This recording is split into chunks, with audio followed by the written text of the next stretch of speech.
Hello and welcome. This is exclusive interview on AD4 TV radio. I am Tunde Hassan. 32.915 trillion naira. That's the total public debt stock of the federal and the 36 state governments in Nigeria as at December 31st, 2020. This is a huge and discomforting debt burden by any threshold. But that's the sad, stoic story of Nigeria's debt overhang. Like many other nations around the world caught up in a similar debt trap, this is leading to a perception that borrowing to fund governance is a necessary and inevitable evil in today's world economic order. My guest on exclusive interview, Dr. Mukhtar Imam, is an international development economic relations specialist. He will be with me shortly to take us through the tangles and shackles of a world thriving on borrowed money. But first, this report. Nigeria's total public debt as at December 31st, 2020 stood at 32.915 trillion naira. These figures include the debt stock of the federal and state governments as well as the Federal Capital Territory. Just recently, Nigeria's President Muhammadu Buhari sought legislative approval to borrow another $6.1 billion from bilateral and multilateral organizations. The intended debt route is to fund the deficit in the 2021 budget. Borrowing to pay for appropriation. So many watchers are lost to the logic or sense in the option. It is pertinent to note that borrowing is, however, not limited to Nigeria alone. Governments across the globe govern by borrowing. Countries like the US, Japan, Greece, Sudan, Venezuela, Lebanon, Italy are high debt nations. Japan bears the highest national debt to GDP ratio in the world. Tokyo is also the most indebted country in the world in terms of national debt per person. When a government spends more than it collects in taxes and other revenues, it runs a budget deficit. Borrowing becomes inevitably the last resort. A prolonged period of budget deficit may lead to lesser economic growth, and as borrowing increases, the government has to pay more interest rates, leading to a greater percentage of tax revenue going to debt servicing and higher interest rates. Excessive domestic borrowing by the government can negatively affect the investment and eventually halt economic growth. Despite all the consequences, so many countries run the affairs of states and governance by borrowing. Is this a case of a necessary evil? That is the thrust on exclusive interview with Dr. Mukhtar Imam, a Nigerian scholar and economist. Yeah, welcome back. Exclusive interview on AD4 TV radio. My guest is Dr. Mukhtar Imam, an international development economic relations specialist. Thank you very much for being with us on the platform. Thank you. We're living in a world that thrives on debt, borrowing to finance practically everything. Debt is said to be money. You are an expert in this field, the field of economic diplomacy, and let's go on. Yeah. Why is the world thriving on debt? What is the reason, the basis for this? Well, you see, for anybody who understands the architecture of the global foundation of political economy, you would understand that the crisis of debt, of borrowing, has always been a part of human evolution from time immemorial. People have always borrowed from the primitive communal stage of our development or economic development through to capitalism, and of course what we know today, communism and so on and so forth, and the different strands and brands of economic models that are being churned out day in, day out. So people have always borrowed from time immemorial, but what is key, particularly now, this is particular with the period or the era where paper money, which initially was supposed to be a bond, was discovered, so to speak, by European merchants as a way to have a leverage, sort of, on the global structure. And so paper money, which was supposed to be a bond, of course, as you know, at the inception, gold was the primary medium of exchange. But paper money came and overtook the real medium of exchange. And over the years, as empires continue to wax strong and grow until the point where we are perhaps at a unipolar world structure, and the factor that has allowed for this hegemon to continue to dominate global affairs is actually the petrodollar, as you of course know. Now, this is what has positioned the United States above all else. And over the years, the influence of paper money is basically what has kept these empires where they are. It is what has kept these merchants of preeminence exactly where they are. And so borrowing, lending as a factor has played out from the primitive age through to the feudal era. As a matter of fact, it is what has kept those feudal overlords as overlords. The fact that they borrow and certain individuals are indebted. And use it as leverage. Yes. Fast forward to today's time, you recall the words of JFK, of blessed memory. He said, and I quote, that foreign aids and loans, and of course language of domination, are the surest way the United States knows its dominance all around the world is maintained. See, speaking from that, it goes to tell you exactly why the architecture, the structure of the international financial monetary system is the way it is till present day.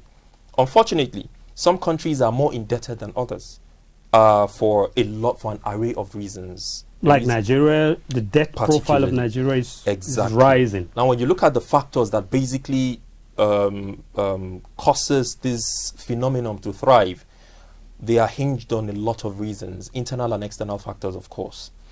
You have the external reasons, of course, the printers of the dollar. We don't have to go into all of that history, but you know today that the Federal Reserve Bank, for example, in the United States is nothing close to federal. It's in the hands of individuals from the Wilson Woodrow era, was it Roosevelt era, when it was mortgaged to salvage the economy of the United States. So basically, the Rothschild, the international financial bankers who basically took over. This is not conspiracy theory. This is what is going on ground. And that's the reason why you find that the heads most of the times of the Federal Reserve Banks are actually people from Wall Street. There are people from Rothschild. There are people from these international financial institutions. And they're the because lenders they are the in the ones world. who determine how much currency is printed, how much dollar goes into circulation, and so on and so forth. And these are the lenders. So there is the external factor where, for example, in the era of Maine, the company that used to run the in the days of John Perkins, where they would borrow, you find that what they did was basically technical. You come to take loan from them to build your economy, and at the end of the day, what happens is that money leaves Washington to San Francisco to their sister company, and then the company is given the fund to come to your economy and explore the resources you have. When the company comes, explores the resources, they take 70% for themselves, give you 30%. Meanwhile, they have already pre-arranged leaderships, puppet leaders in these countries, and then they come and whisper to their ears, use 10% for your people, or just give crumbs to them and keep what is left for yourself. We will continue to guarantee your stay in office. And that's why you find that particularly in Francophone countries, these leaders are there 30, 40, 50 years. Macron was 5 years old when Paul Biya became president. Today, they're both presidents, for crying out loud. You see, there are certain, intricacies and intrigues to all of these things. So there is the external angle, there is no doubt to that. All kinds of macro and microeconomic policies are being designed and dumped on us. This is neocolonialism. You recall the Blake and Blair extra parliamentary committee that was set up to give us structural adjustment program, for example. So all of these things are one side to the story. But And again, there is the internal contradiction which has led us to where we are. And that's the reason why you listen to people like Julius Nyerere, for example, when he talks about the aspects of liberation. And he says you must liberate yourself from colonialism, liberate yourself from neocolonialism. Thirdly, he says liberate Africa from Africans. And fourthly, he said mental liberation. So these aspects are very key when you look at things today. Nobody's holding the gun to the head of say, for example, this is not to cast aspersion on any individual, but these are practical cases of what is on ground. The Bauer EFCC chairman just talked about 14.5 billion that's it. naira That's it. of jewelries. That's it. That they extracted from if it's a former minister, you're not the president of petroleum in this country. 14.5 billion, and this is going on. This is just one case out of all the cases. And he just also talked about the enormous amount of money pulled out weekly from the central bank by the CBDs, Bureau de Change. Yes, the Bureau de Change issue is just one huge conspiracy on its own. You see, when we decided to talk about, when MFL and the others decided to bring the CBN governor, decided to bring the policies or shift the policies of what they assumed was a rigid currency exchange we had in the country to a more flexible one. What they did was, over a short period of time, create artificial billionaires. Because the CBDs were literally sucking people, sapping people dry. And it was in connivance with the commercial banks. And the commercial bank executives have connivance with directors at the CBN. And that's why I advocated at the time that the broom needed to visit the CBN. Because this is what is going on. People are sabotaging the system, for crying out loud. And here we are, a country with a government. It is pathetic. Now, pathetic to the extent that we drive government, run government on borrowed money. Consistently, time and time and time again. What has been the consequence of this? The debt overhang, the debt crisis. Precisely. There's always a cause effect, right? A cause and effect issue, and the consequence will always come because the effect is the consequence.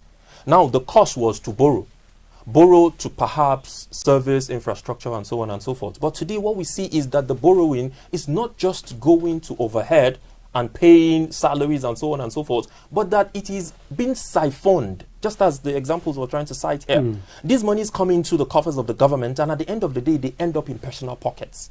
And so it becomes a vicious circle. Every other fiscal year, the government is going to borrow. As a matter of fact, not just at the end of the fiscal year, but in between. You hear that we're trying to borrow money to cover up some of our deficits in the budget and so on and so forth, which shouldn't be the case. Yeah, I mean, just recently the president went to the National Assembly to seek with a proposal for borrowing to borrow more money. Yes, the current Minister of Finance just talked about it, and she's saying that our debt profile is going to increase by 6.7 trillion because we're about to borrow again. So these are some of the things that basically have created the leadership, followership, trust deficit. The reason you and I are sitting here and having this conversation about our concern with the borrowing is because we, over the years, have not seen this borrowing translate into making any meaningful impact on our lives. This brings me to the current administration and the reason why people lament and criticize in respect to borrowing. Because our fears are these, that over the years, and again, I have said this over and over again, the crisis we face, the quagmire we're being confronted with in this country today is as a result of decades of decay. And that's why we have decades of decay. Exactly. That's why we have a deficit in infrastructure. That's why we have a deficit in development. That's why we have a deficit in governance. And all of these together create a deficit in peace. Because development and security are intertwined. You don't expect a man, an average graduate, for example, to go out on the street and not be able to bring bread and milk to his family. He's wilder than the beast at that point. So it is very critical, it is very crucial that government begins to understand these things. And of course, in terms of borrowing, you have just reeled out the figure. Look where we are.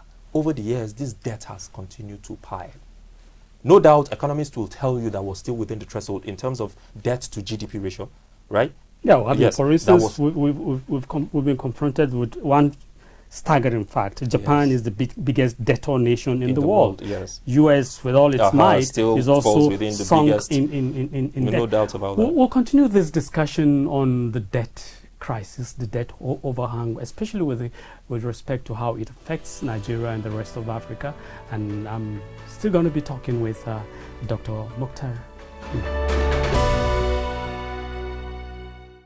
There's a wind of change blowing over Nigeria, and it's coming from the Tertiary Education Trust Fund. If you want to find out how TED Fund is bringing the Nigerian government, industry, and the academia together to drive a new knowledge economy, tune in to this station every Wednesday at 8 p.m. for TED Fund, the paradigm shift. It's informative, it's innovative, and it's exciting. TED Fund, the paradigm shift. proudly produced by 84 TV Radio.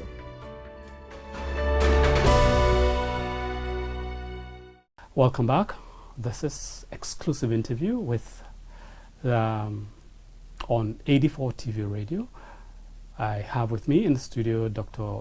Mukhtar Imam, who is an international development economic relations specialist. Thank you very much for sharing your views with us. Yes, before we took that break, we're looking at how the correlation between debt, development, and the mind of the people. Nigerians, like most other African citizens in most other African nations, have complained about the debt overhang. Is this something that we cannot do without within the structure, the architecture of global economic order? Well, the reality is where we are today, you see, most economies all over the world are dollarized. So you find that, and dollar means debt. Well, I'm going to go there. I'm going to go there. You see, a lot of currencies all around the world today are facing the crisis of a depreciation in value, and all of this are intertwined with the dollar outflow, dollar input in the market, and so on and so forth. And because for you to trade in, well, all around the world today, you must trade in the US dollar. Okay, in the international markets, you cannot trade without the dollar. Well, the Jap yen, yes. Jap yuan is also climbing up. I was going to go there. External reserves of countries, even that of the largest economy in the world. By the way, for me, it's China. I do not understand other people's benchmarks. But, I mean, when you look at the largest or the second largest economy in the world, even its external reserve is pegged in the dollar. So it becomes a challenge. So, first and foremost, part of the reasons why we're faced with the huge deficits that we're faced with in terms of generating revenue in our own currency, part of it is not all of it, but this is even a small fragment. I'm going to go to the bigger issues, is because it's hinged upon the dollar, its availability, its the pursuit, the drive for it, and the access to it. Out of 20 people, right, that's the statistic, if I recall correctly, I pray my memory serves me right, chasing the dollar, just one person will grab it. So it becomes, there's the scarcity of the dollar all around. And for you to get materials that you require, or the things that are required for you to go into infrastructural development, you need to buy them, particularly from outside of the country. And so it requires you getting foreign currency, because nobody's going to look at your naira. This is a challenge. So it is a good thing now that we're beginning to see currency swaps that is going on. For example, what we did with the Chinese and so on, and its yuan. It will take some time. It's not just going to yield results in one day, because like I said, even the Chinese external reserve is pegged in the dollar. So it's quite a challenge, right? So this is one of the areas, or one of the aspects of some of the things that we're faced with. Secondly, the reality is, like you said yourself earlier, there is no economy that is free from debt. All economies are, enmeshed in the debt crisis and so on and so forth. Now, the question again would be, do we have to keep borrowing? Should we borrow? This is a subjective issue, and it is debatable. Whether we should borrow or not is something that is left to economics. And economists look at issues from the numbers. They don't look at social issues. It is not a criteria for considering issues. Now, the reality is this, that whether, like I said, whether to borrow or not is debatable, but there are ways through which we can actually grow our economy at this point. There are ways through which we can continue to fund or to save in our sovereign wealth fund and external reserve without necessarily going into borrowing. But at this particular crucial moment in our lives, I mean, you look at our earning. Our major earning in the country comes from oil. Look at the place of oil today. Look at the depletion in the amount of sales from $100 to from 100 to 110 in 2012-13. It has depreciated to, I mean, in the era of COVID, it even got to $18, $20 per barrel. $19. So basically, what that means is that your savings will suffer, because you will not be able to keep money for capital and infrastructural development. If at all you have any savings. Exactly. Mind you, while this is going on, you have the burden of paying salaries and overhead and subventions and so on and so forth. And then you also have the subnationals that are sucking on the national, because most of them cannot even generate internal revenues. And where they do, the governors sit on them. It is their property. This is again where we have a chunk of our problems, that the subnationals do not have a synergy. They don't have a joined up thinking with the central government often at times. They are in complete disconnect and discontent creates a problem for the entire country. Because all the burdens of debt we're talking about here is not just the central government. It is the entire central and the subnationals that are, of course, we have domestic crisis. debt profile. Exactly. Now, this disconnect you're talking, is it possible to develop a mechanism to suck in those subnationals into the it is very possible. The national board? That's at one level. Yes. Is there a possibility to develop mechanism to see this debt, this borrowed money, translating into concrete production? Thank you. Better well-being for the people. That's a brilliant question. Can we come up on the table with a strategy, with a mechanism to achieve that? Thank you very much. Those are some of the things I'd really love to talk about, and that's where I was going to go to, the recommendations, leeways, preferring solutions. Reality is, again, countries have to borrow. They will borrow. This borrowing will continue. Good thing is, again, in terms of economic terms, or in economic terms, we're still within a safe threshold as far as borrowing to GDP is concerned. But when you look at borrowing to debt service ratio, you will be startled, because it's currently at 99%, which is not good for an economy that hopes to move 100 million people out of poverty in 10 years. It is not good for that economy. I read a submission by Atiku that is even more than 99%. It's 99.7%. So where's the 0.7, right?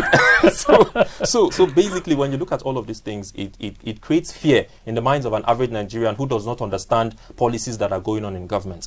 Now, to your question, can we find a way out of this? Yes, we can. But are we willing to? This is what I think the real question should be. Is there the political will to get us out of this quagmire? And this political will is not just with the Commander-in-Chief of the Armed Forces.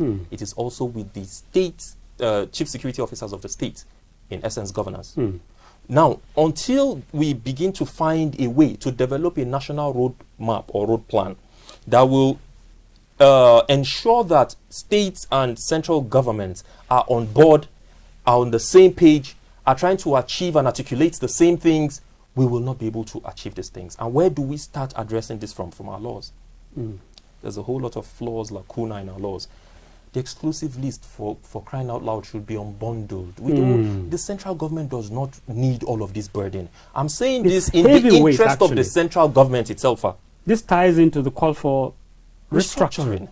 But the issue is this, that when you take the conversation of restructuring out there to the ordinary guy on the streets, ask 10 people in Nigeria about restructuring, you're going to get 10 different responses.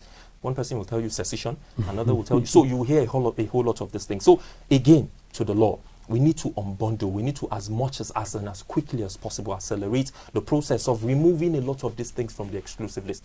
The drafters of our constitution did that because of certain interests, in my view. And they are the causes of our problems today. Chiefly Professor Ben Nwabweze. You look at the 1967 Constitution, for example, or the 1967 Constitutional Drafting Committee, for example. He muzzled F.R.A. Williams from there and took up that responsibility and gave us the Constitution we have today. The Constitution of the Federal Republic, even 1999 as amended, is a replica of the Mineral Act and the Mineral Ordinance of 46, which put all of our resources in the center or in the crown. This is exactly what we have inherited. We need to change these things. And until and unless we change it, we will not be able to have people hold their leadership at the subnationals accountable. Because they come and take FAC money, go back to their state and tell their people in their state, Mr. President didn't give us the money because we're in the opposition. And they have no way to track it, to hold them accountable. That's one angle. The other angle is our democracy. Leadership in this country is the most expensive all over the world. We need to find a way of cutting down cost in leadership. Governance is too expensive, and that's the reason why everybody wants to jump into governance, even people who have no business with government. Because that's the surest way of making money. That's the most lucrative venture in this country as we speak. Go there, become a councillor. When you live there, you know how much you're living with. So everybody wants to jump into the system, take what he wants. So the cost of governance has to be cut down. While cutting down the cost of governance, government must be transparent enough to be able to take the chunk of that money and put it into investment sectors. If you're investing, government, if you're listening, please take this. You cannot just throw all the money into infrastructural development. It will go down the drain. Infrastructural development and human capacity development have to work in tandem. Because if the human capacity development is not there, you will not be able to achieve infrastructural development in a sustained manner. Okay, for instance, we talked about sustaining and sustainability. Time was when we discussed, negotiated the nation out of some reasonable quantum of debt. When the debt relief, the debt relief, we're back. Obasanjo and all. We're back into that deep now. Yes. How can we sustain any level of thinking to deal with the debt overhang? Well, sustain it. Quite frankly, the reality is this: that I think we should have a renegotiation on debt. There's a need for our diplomats, our emissaries. When we talk about diplomats, as a question, please, you are a diplomat as well. Because, I mean, well, fine, she's the DG of a body where the entire world has a stake, but she should remember her roots and try to find a way to get fair trade deals for us at that level. We had people and still do have people, for example, Mrs. Amina will be able to use her position to find some way of negotiating some of these things. Because without negotiating some of these things, paying back, servicing this debt alone before paying back is a huge burden on us, especially with the outbreak of COVID. By the time you're done servicing the interest, the principal would have even shut up. Exactly. So it's a huge problem, because most of the economies most of the less developed economies or low-income economies are facing a huge cash crunch. A lot of them are fighting, especially with the advent of COVID, which came uninvited. A lot of these economies are fighting between saving lives and livelihood. So it's a huge task on most of these economies. Go around Africa, there are crises, there are revolts, there are this and that going on all around Africa. Go to South Africa, for example, and ask the amount of a liter of PMS. It's very high.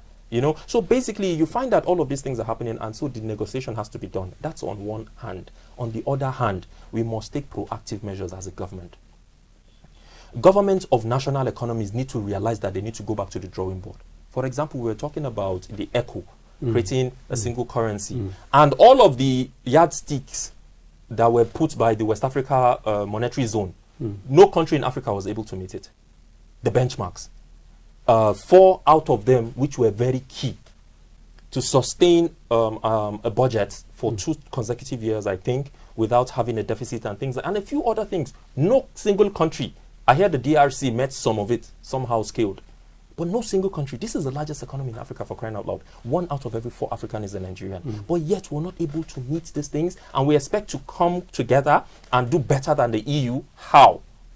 Until independently we're able to put our acts in order, that's when collectively we can achieve results. Else we're just a bandwagon of burdens coming together to further burden ourselves. So again, micro and macroeconomic policies must be looked at. Cost of governance and spending and governance has to be cut down. We must take all of these resources and reinvest them into the diversification of our economy.